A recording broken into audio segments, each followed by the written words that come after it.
renversement de situation remarquable s'est manifesté dans le litige opposant Laetitia Hallyday à Sébastien Farran, l'ancien manager de Johnny Hallyday.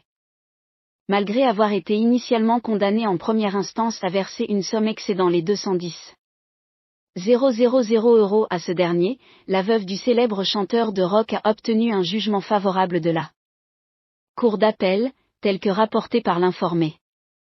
Cette victoire inattendue devrait, sans aucun doute, lui octroyer un soulagement bienvenu, notamment en considération de ses dettes actuelles substantielles.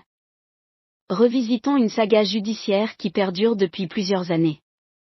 En 2022, Laetitia Hallyday, par le biais de la société Born Rocker fondée par feu son époux, a été condamnée à verser une somme considérable à Sébastien Farran. Celui-ci l'accusait de ne pas avoir respecté les termes d'un contrat conclu en 2012, portant sur les droits d'auteur de Johnny Hallyday.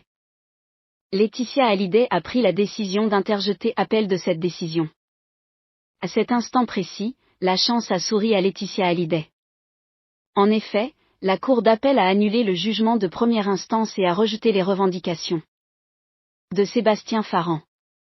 Une victoire capitale pour la mère de Jade et Joy, qui n'a jamais vacillé dans son affirmation d'innocence. À ce moment-là, des spéculations sur une liaison amoureuse ont également circulé. Cependant, l'affaire reste en suspens.